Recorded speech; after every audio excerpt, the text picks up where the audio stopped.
వెంటనే PRC commission వెంటనే surrender leave వెంటనే పిఆర్సీ డిఆర్ఎస్ అని కూడా వెంటనే ఏపీజే అమరావతి ఏపీజే అమరావతి ఉద్యోగుల ఐక్యత ఉద్యోగుల ఐక్యత ఉద్యోగుల ఐక్యత పిఆర్సీ కమిషన్ వెంటనే డిఏలు వెంటనే సరెండర్ లీవ్ వెంటనే అరియర్స్ అన్ని కూడా వెంటనే ఏపీజే అమరావతి ఏపీజే అమరావతి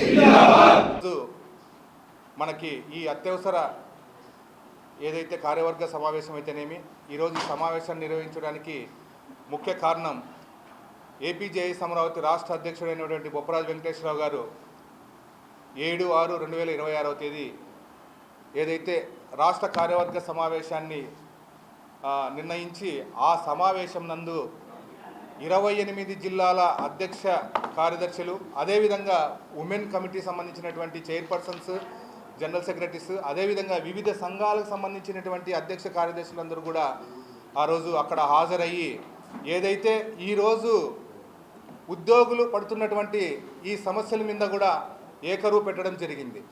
ఏకరువు పెట్టడమే కాకోకుండా ఏదైతే ఉద్యోగులకు జరుగుతున్నటువంటి నష్టాన్ని ఎవరు కూడా భర్తీ చేయడం లేదు.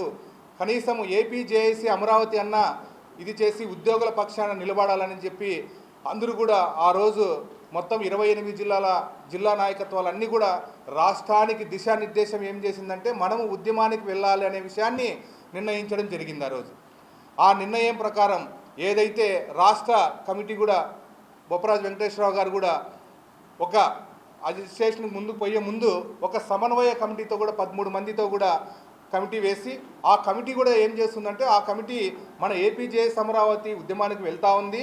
దాంతోపాటు మిగతా సంఘాలకు సంబంధించిన వాళ్ళంతా కూడా మీరు మాతో కలిసి రావాలనే దాని మీద ఆ సమన్వయ కమిటీ వాళ్ళతో ఏర్పాటు చేయడం జరుగుతుంది. ఆ కమిటీలో అనంతపురం జిల్లా తరపున నేను కూడా ఉండడం జరిగింది. అదేవిధంగా ఇంకా మనము ఉద్యోగి ఎందుకంటే ఈ అజిటేషన్ ఇది చేయాలన్నప్పుడు కూడా సంస్థాగతంగా కూడా మనం కూడా బలంగా ఉండాలనే ఉద్దేశంతో ఇప్పుడు భవిష్యత్తు కార్యాచరణ దృష్టిలో ఉంచుకొని ఇప్పుడు ఏపీజేఎస్ అమరావతి కూడా అంతర్గతంగా ఇక్కడ కూడా సమన్వయం అన్ని సంఘాలతో వివిధ సంఘాలు ఎన్జిఓస్ కావచ్చు ఎవరైనా కావచ్చు అన్ని సంఘాలతో కూడా సమన్వయం చేసుకొని మేము చేసేటువంటి ఉద్యమానికి సహకరించాలని చెప్పేసి మేము కోరడం జరుగుతూ ఉంది.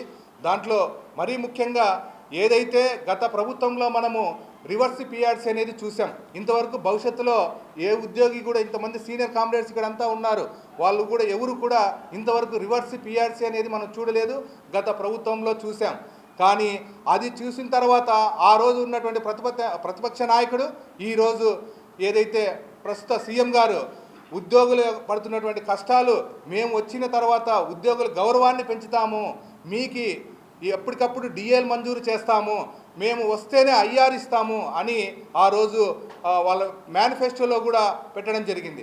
అవుట్సోర్సింగ్ ఎంప్లాయీస్ అన్నీ కూడా చేస్తామని చెప్పేసి కూడా ఆ రోజు ఆయన ప్రతిపక్షంలో ఉన్నప్పుడు ఇవ్వడం జరిగింది. కానీ అధికారంలోకి వచ్చిన తర్వాత ఏదైతే ఆ వద్దు పిఆర్సీ కమిషన్ వేసిందో అది గత ప్రభుత్వం ఏదైతే ఈ ప్రభుత్వం వచ్చిన తర్వాత గత ప్రభుత్వంలో అపాయింట్మెంట్ చేసినటువంటి PRC commission chairman Manmohan Singh రాజీనామా చేసిన తర్వాత దాదాపు ఈ పొద్దుటికి 2 సంవత్సరాలు పూర్తి అయింది. 2 సంవత్సరాలు పూర్తి అయినా కూడా ప్రస్తుత ప్రభుత్వం కనీసం పిఆర్సీ కమిషన్ కూడా ఏర్పాటు చేయలేనటువంటి పరిస్థితిలో ఈరోజు ప్రభుత్వం ఉందా? ఏదైతే మీరు ఆ రోజు చెప్పారు ఉద్యోగుల యొక్క గౌరవాన్ని కాపాడుతాం, అన్ని డిఎల్ కానీ ఇవన్నీ కూడా టైంలీ మేము అన్నీ ఇస్తామని చెప్పేసి ఆ రోజు మీరు ఇచ్చిన మాట వాస్తవం కాదా? మళ్ళీ ఆ మాట ఈరోజు మీరు మర్చిపోయారా?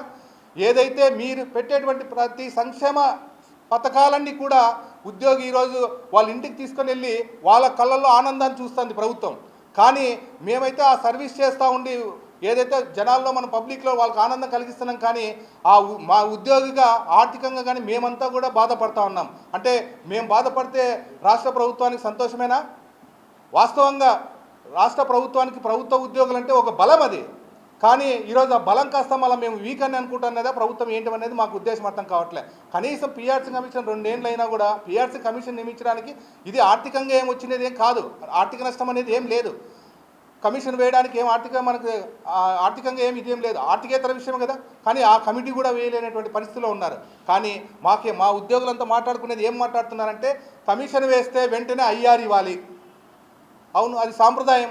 ఏమి గత ప్రభుత్వం వచ్చిన తర్వాత మీ ప్రభుత్వం గత ప్రభుత్వం వచ్చిన తర్వాత వస్తేనే ఐఆర్ 20 మీరు 20 అంటే 27% ఇవ్వలేదా ప్రభుత్వం వస్తేనే? మళ్ళీ అదే ఇవ్వద్దు ప్రభుత్వం మీరు మారిన తర్వాత ఈ ప్రభుత్వం వచ్చిన తర్వాత ఐఆర్ ఇవ్వాలా లేదా? మళ్ళీ ఇవ్వకోకుండా ఎందుకు మా ఉద్యోగులు ఇంత మానసిక క్షోభ పెడతా ఉన్నారు అనేది మేము అడుగుతా ఉన్నాం ప్రతిమాముఖంగా. అదే కాదు డిఏలు, అదే సెంట్రల్ గవర్నమెంట్ ప్రతి సంవత్సరములో 6 నెలలకి ఖచ్చితంగా డిఏ ఇస్తూ ఉంది. ఆర్థిక భారం ఉన్న దేశానికి కూడా ఆర్థిక భారం ఉంది, వాళ్ళు ఇస్తున్నారు కదా టైంలీ. పిఆర్సీ కూడా 10 ఏళ్ళకి ఒక్కసారి పెన్షన్గా జరుపుతూ ఉన్నారు కదా. కానీ ఇక్కడ డిఏలు లేవు, ఆర్థిక భారం అని పేరు చెప్పేసి డిఏలు లేవు. పిఆర్సీ ఇప్పటికే ఒక పిఆర్సీని మేము కోల్పోయాము. ఇది 1/7/23కే మాకు పిఆర్సీ అమలు కావాల్సిందే. కానీ ఇప్పటికే 3 సంవత్సరాలు దాటిపోయింది. 3 సంవత్సరాలు దాటిపోయినా ఈ పొద్దు వరకు పిఆర్సీ కమిషన్ వేసిందే లేదు. అంటే చూడండి మేము ఎంత నష్టపోతున్నాం, ఆర్థికంగా ఎంత నష్టపోతున్నాం. ఈరోజు చిన్న స్థాయి ఉద్యోగ జూనియర్ అసిస్టెంట్ స్థాయి కూడా నెలకు 15,000 రూపాయల నుంచి దాదాపు సంవత్సరానికి 1,00,000 రూపాయల వరకు నష్టపోతున్నాం మేము. ఆల్రెడీ తెలంగాణ పిఆర్సీ కమిషన్ వేసింది, వాళ్ళ 5% ఐఆర్ తీసుకుంటున్నారు గత 1/7/23 నుంచి. అంటే 3 సంవత్సరాలుగా వాళ్ళు ఐఆర్ తీసుకుంటున్నారు పక్కన ఉన్నటువంటి ప్రభుత్వం. కానీ ఇక్కడ మా ప్రభుత్వము ఇక్కడ ఉన్నటువంటి ప్రభుత్వం ఇంతవరకు పిఆర్సీ కమిషన్ వేళ ఐఆర్ ఇవ్వడం చేత ఎంత నష్టపోతున్నాడు ఒక క్యాడర్కి చెప్పాము. ఇంకొక గెస్టెడ్ క్యాడర్కి అయితే దాదాపు అంటే 2-3 లక్షలు నష్టపోతున్నాం మేము సంవత్సరానికి. తర్వాత డిఏ సంబంధించిన అరియర్స్ లేవు, పిఆర్సీ అరియర్స్ లేవు. గత ప్రభుత్వం మీద చెప్పి వాళ్ళు ఇంత పెండింగ్ పెట్టిపోయినారన్నారు, మేము వస్తే ఇస్తామన్నారు. ఏదో అరకొరగా మొన్న కొంత ఇచ్చారు, అది కూడా రిటైర్డ్ సంబంధించినటువంటి వాళ్ళకి ఏపీజేఎస్ అమరావతి ఏ కరువు పెడితే మొన్న ఒక 5,000 కోట్లు ఇచ్చారు. రిటైర్డ్ అయిపోయి వాళ్ళు మానసికంగా ఉండాల్సిన వాళ్ళు ఏదైతే పదవి విరమణ చేసిన తర్వాత మానసిక శోభతో బాధపడుతున్నారో వాళ్ళు చూడలేకపోతున్నాం. ఆ పరిస్థితి 30 ఏళ్ళు 40 ఏళ్ళు సర్వీస్ చేసి ఈరోజు వాళ్ళకి డబ్బులు రావట్లేదంటే ఏంటి పరిస్థితి? ఇంకెక్కడ భద్రత ఉంది ఉద్యోగస్తునికి ఇన్నాళ్ళు సర్వీస్ చేసిన తర్వాత? కాబట్టి ఫంక్షన్గా డిఏలు కూడా అమలు చేయాలి. ఇప్పుడు రేపు 1/7 వస్తే 5 డిఏలు పెండింగ్ ఉన్నాయి. కాబట్టి ఇట్లా ఆర్థికంగా ఇచ్చేయడం వల్ల మా కుటుంబ వ్యవస్థ ఆర్థిక వ్యవస్థ కూడా విచ్ఛిన్నం అవుతా ఉంది. దయచేసి ప్రభుత్వానికి మేము ఒకటే ఇది చేస్తున్నాం. ఇప్పుడు కూడా మా రాష్ట్ర కార్యవర్గం కూడా అజిటేషన్ని ఉద్యమించడానికే ఇది చేస్తున్నాం. మా ఉద్యోగులందరినీ కూడా మేలుకొల్పి ఉద్యమానికి అందరినీ కూడా సంసిద్ధం చేయడానికి కూడా మేమంతా రెడీ అవుతున్నాం. అదేవిధంగా కాంట్రాక్ట్ ఎంప్లాయీస్కి రకరకాల విషయాలన్నీ కూడా మనం ఆ రోజు చెప్పారు, ప్రభుత్వం చెప్పింది. కానీ ఏ ఒక్కటి కూడా ఇప్పుడు నెరవేర్చేటువంటి పరిస్థితి లేదు. మరి ఎందుకు ఇంత ఉద్యోగుల పట్ల ప్రభుత్వము ఏదైతే మేము గౌరవాన్ని కాపాడుతామని చెప్పినటువంటి ప్రభుత్వం ఇప్పుడు ఎందుకు ఈ విధంగా చేస్తూ ఉన్నది మాకందరికీ కూడా బాధాకరంగా ఉంది. దయచేసి ఇప్పటికైనా కూడా మేము ఏదైతే అజిటేషన్కి మేము ముందుకెళ్తా ఉన్నాం, ఏదైతే సంస్థాగతంగా కూడా సమన్వయం చేసుకోవడానికి ఇప్పుడు సన్నద్ధం అవుతున్నాం. కాబట్టి ప్రతి ఈ మీడియా మూలకంగా కూడా ప్రతి ఒక్క ఉద్యోగి కూడా మేము మేల్కో ఉద్యోగి ఏదైతే మన ఉద్యోగం కోసం పోరాడదామనే నినాదంతో ఇప్పుడు మేము మన ఉద్యోగుల దగ్గరికి వెళ్ళడం జరుగుతూ ఉంది. మీ మీడియా ద్వారా మీ అందరికీ కూడా అది మేము వాళ్ళకి సహకరించాలని చెప్పేసి మీ తరపున కూడా వాళ్ళకి కోరుతా ఉన్నాం. అదేవిధంగా ఇంకా మనం చెప్పుకుంటూ పోతే అది ఇంకా తర్వాత చెప్పాం. ఇప్పుడు మనం ఏదైనా ఎక్కడైనా ఒక చిన్న చోట డబ్బులు తెచ్చుకుంటేనే వడ్డీ రూపంలో ఇది కడతా ఉంటాం. కానీ మా డబ్బులు గత ప్రభుత్వాల నుంచి ఈ పొద్దుకే 30,000 కోట్ల రూపాయలు ఉందంటున్నాం. కానీ ఏ ఉద్యోగికి ఎంత అమౌంట్ రావాలనే విషయం ఎవరికీ తెలియదు. ఏపీజేఎస్ అమరావతి గత ప్రభుత్వం నుంచి కూడా అడుగుతూ ఉంది, నా బాకీ ఎంతైతే ఉందో ఏందో నా పే స్లిప్లో చూపించవయ్యా, ఎంత ఉందో కనీసం ఎవరన్నా వచ్చి అడిగినప్పుడు నీకు ఎంత ఉందనేదన్నా చూసేదానికి అవుతుంది అని అడుగుతా ఉంటే గత ప్రభుత్వము చేయలేదు. ఈ ప్రభుత్వం వచ్చిన వాళ్ళ నుంచి కూడా ఏమాత్రం పట్టించుకోలేదు. కాబట్టి ఏదైతే బకాయిలు మాకు రావాల్సినటువంటి డిఆర్ఆర్స్ అయితేనేమి పిఆర్సీఆర్ఎస్ అయితేనేమి అవన్నీ కూడా మా పే స్లిప్లో కూడా చూపించాలని చెప్పేసి కూడా మేము కోరుతా ఉన్నాం. అదేవిధంగా కాంట్రాక్ట్ ఎంప్లాయీస్ని కూడా మీరు మీ మేనిఫెస్టోలోనే పెట్టారు, ఏదైతే కాంట్రాక్ట్ అండ్ అవుట్సోర్సింగ్ సంబంధించి రెగ్యులరైజ్ చేస్తామని చెప్పారు. వాళ్ళ పరిస్థితి అయితే ఇంకా దౌర్భాగ్యంగా ఉంది. వాళ్ళకి వచ్చేటువంటి చాలని జీతాలకి ఎంత ఆర్థిక భావం ఆ కుటుంబం బాధపడతా ఉందంటే కనీసం పిఆర్సీ అన్న కమిషన్ వేస్తే వాళ్ళకి ఏదైనా అమౌంట్ పెరుగుతుంది అనుకుంటే ఇంతవరకు పిఆర్సీ కమిషన్ అనేది కమిషనే వేయట్లేదు. ఇంకా పిఆర్సీ ఎక్కడి నుంచి వస్తుంది అనేది ఆ అవుట్సోర్సింగ్ వాళ్ళంతా కూడా చిన్న స్థాయి ఉద్యోగస్తులు వాళ్ళంతా కూడా. కాబట్టి వాళ్ళు చాలా బాధలు పడుతూ ఉన్నారు. అదేవిధంగా పొదుపు చర్యల్లో ఇప్పుడు ఏదైతే దేశ ఆర్థిక పరిస్థితి కూడా ముప్పు ఉందనే ఉద్దేశంతోనే పొదుపు చర్యల్లోనే ఇవన్నీ కూడా మనకి ఎలక్ట్రానిక్వి ఇవన్నీ వాడమని చెప్తున్నారు. అదే దాంట్లో కూడా మాకేంటంటే పని దినాలు కూడా 6 రోజులకు 6 రోజులు ఉన్నదాన్ని 5 రోజులు చేయమని అడుగుతున్నాం. లేదంటే 6వ రోజు కనీసం ఒకవేళ మీరు ఇది లేకపోతే కూడా కనీసం వర్చువల్గా అన్న పెట్టేసుకొనైనా ఉద్యోగం చేసేటట్లు పని దినాలు 5 రోజులు కల్పించాలనే విషయాన్ని కూడా మేము స్పష్టంగా కోరుతా ఉన్నాం. ఇవన్నీ కాకుండా మిగతాటి ఇంకా సరెండర్ లీవ్లు అయితే డిఏ ఒకప్పుడు ఇప్పుడు మాకు కొత్తగా వచ్చినటువంటి సచివాలయ ఎంప్లాయీస్ వీళ్ళంతా అయితే డిఏ అంటే ఏంటో వాళ్ళకి తెలియట్లే. ఎందుకంటే ఈ ప్రభుత్వాలు వచ్చిన వాళ్ళ నుంచి డిఏలు ఇవ్వట్లే. సరెండర్ లీవ్లు ఇవ్వట్లే. సరెండర్ లీవ్లు అంటే కనీసం మాకున్నటువంటి లీవ్ని మేము ఇది చేసుకునేవాళ్ళం. సరెండర్ లీవ్లు అనేది ఇప్పుడు 4 సరెండర్ లీవ్లు పెండింగ్ ఉన్నాయి. 4 సరెండర్ లీవ్లు అంటే దాదాపు 8 సంవత్సరాలకు సంబంధించినవి 8 సంవత్సరాలకు సంబంధించినటువంటి డిఏ ఇది సరెండర్ లీవ్లు కానీ ఏవి కూడా రావడం లేదు. కాబట్టి మేము ఒకటే ప్రభుత్వాన్ని అడుగుతాండేది, మేము ఉద్యమానికి కార్యరూపం మనం దాల్చినాము. అదేవిధంగా మరీ ముఖ్యంగా ఇంకొక పాయింట్ ఏంటంటే ఇందాక చెప్పాము రిటైర్డ్ ఉద్యోగస్తులకి ఎంత బకాయిలు ఉన్నాయనేది. ఇంకొకటి ఏంటంటే గత ప్రభుత్వము ఏదైతే క్వాంటమ్ ఆఫ్ పెన్షన్ అనేది 15% ఉన్నదాన్ని 12 చేశాడు, 10%ని 7కి తీసుకొచ్చాడు. ఎక్కడన్నా కానీ ఆర్థికంగా ఇది పెరిగేటప్పుడు మనం పెరుగుతామా తగ్గుతామా? వాళ్ళు లేకోకుండా వాళ్ళు తగ్గించేస్తే క్వాంటమ్ ఆఫ్ పెన్షన్ ఇది చేస్తున్నారు. కాబట్టి ఏదైతే ముందున్నటువంటి దాన్నే ఏదైతే 15%, 10% అదే పునరుద్ధరించాలని చెప్పేసి కోరుతా ఉన్నాం. తర్వాత మన ఏపీజేఏసీ అమరావతి పోరాటం 90 డేస్ అజిటేషన్లో ఇంకొకటి, మహిళా ఉద్యోగులకు కూడా కేంద్ర ప్రభుత్వం 2 సంవత్సరాలు చైల్డ్ కేర్ లీవ్ ఇస్తూ ఉంది. ఆ చైల్డ్ కేర్ లీవ్ను కూడా మనం కూడా రాష్ట్ర ప్రభుత్వంలో ఉన్నటువంటి మహిళా ఉద్యోగులకి తేవాలని చెప్పేసి ఆ జీవో తీసుకురావడం జరిగింది. బట్ ఆ జీవోని కొన్ని శాఖల్లోనూ కొన్ని చోట్ల చేయట్లేదని తెలిసింది.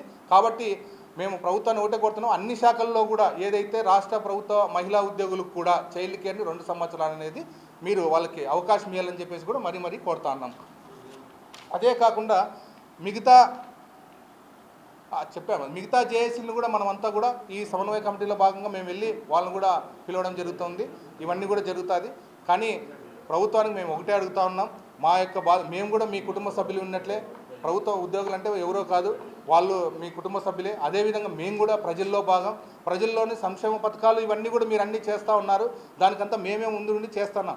ఆ సంక్షేమ భాగాల్లో మాకు కూడా ఒక సంక్షేమం కింద మీరు చూడాలని చెప్పేసి ప్రభుత్వాన్ని కోరుతూ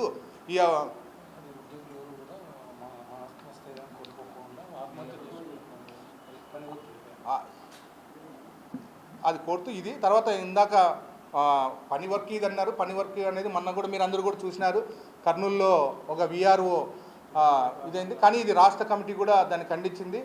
జిల్లా కమిటీ పరంగా కూడా మేము ఒకటే చెప్తున్నాం, ఉద్యోగస్తులందరికీ కూడా ఏదైతే ఇక్కడ ఒక ఆర్థికంగా నష్టపోతున్నాడు, అదేవిధంగా పని ఒత్తిడి కూడా ఎక్కువైపోయి మల్టిపుల్ ఆప్షన్స్ ఓవర్ఫ్లో అంటాం చూడండి. అది ఇప్పుడు ఉదాహరణకి ఒక విఆర్ఓ పరిస్థితితో లేకుంటే సర్వేయర్ పరిస్థితితో చూస్తే ఒక పక్క సెన్సెస్ చేయమంటారు, ఒక పక్క ఎస్ఐఆర్ సర్చ్ చేయమంటారు ఎలక్షన్ది, ఇంకొక పక్క వచ్చేసి సెక్షన్ 20TA డాటెడ్ ల్యాండ్ అంటారు, తర్వాత ప్రోటోకాల్ అంటాడు. ప్రోటోకాల్కి సంబంధించిందంటే ₹1 కూడా ప్రోటోకాల్ ఇవ్వట్లేదు. ప్రోటోకాల్కి డబ్బులు ఇవ్వకపోతే మేము ఎక్కడి నుంచి తీసుకొచ్చి ప్రోటోకాల్ పెట్టాలి? కాబట్టి ఇవన్నీ కూడా సమస్యలు ఎక్కువైపోయి భారం అయిపోయి ఆత్మహత్యలు చేసుకునేటువంటి పరిస్థితికి వస్తున్నారు. దయచేసి ఉద్యోగులకు అందరికీ మేము ఒకటే కోరుతున్నాం, మీకు అలాంటిది ఏమైనా ఉందంటే మీరు ఆత్మస్థైర్యం కోల్పోవద్దండి. మీకు అలాంటిది ఏమంటే ఆర్గనైజేషన్ దృష్టికి తీసుకురండి, అసోసియేషన్ దృష్టికి తీసుకురండి. మేము కూడా ఏదైతే జిల్లా ఆఫీసర్స్కి వీళ్ళకి కూడా తీసుకెళ్తాం, రాష్ట్ర నాయకత్వం దృష్టికి కూడా తీసుకెళ్తాం. కానీ ఆత్మహత్యలు మాత్రం ఎట్టి పరిస్థితుల్లో చేసుకోవద్దని చెప్పేసి ఏపీజేఏసీ అమరావతి కోరుతా ఉంది. మీకు ఎప్పటికీ కూడా ఏ సమస్య వచ్చినా కూడా మీకు ఏపీజేఏసీ అమరావతి అండగా ఉంటుందని చెప్పేసి మీ అందరికీ తెలియజేసుకుంటాం.